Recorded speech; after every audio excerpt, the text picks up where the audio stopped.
परमात्मने नमः। ओम श्री परमात्मने नमः। श्रीमद्भगवद्गीता अथ द्वितीयोऽध्यायः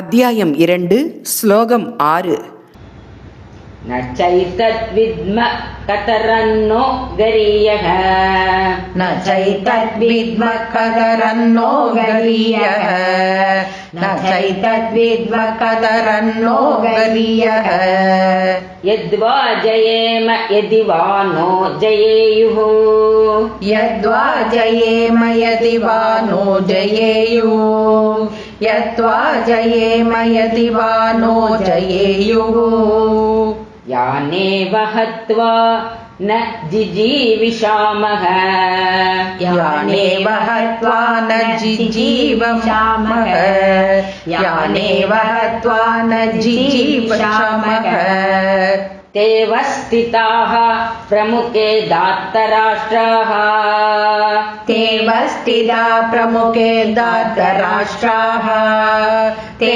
वस्थिता प्रमुखे दात्तराष्ट्राः न चैतद्विद्म कतरन्नो गरीयः यद्वा जयेम यदि वा नो जयेयुः यानेव हत्वा न जिजीविषामः ते वस्थिता प्रमुखे दात्तराष्ट्राः. அத்தியாயம் 2 ஸ்லோகம் 6 விளக்கம்.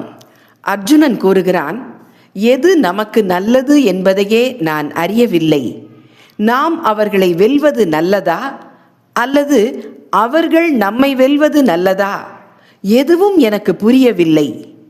யாரை கொன்ற பிறகு நாம் வாழ விரும்ப மாட்டோமோ அந்த துரியோதனன் மற்றும் அவனுடைய சகோதரர்களே இப்போது நமக்கு எதிரே போர்க்களத்தில் நிற்கிறார்கள். வாழ்க்கை பாடம் என்னவென்றால், இந்த ஸ்லோகம் மனக்குழப்பத்தின் இயல்பை நன்கு எடுத்து காட்டுகிறது. உணர்ச்சிகள் மேலோங்கும் பொழுது சரியான முடிவை எடுப்பது மிகவும் கடினமாகிறது.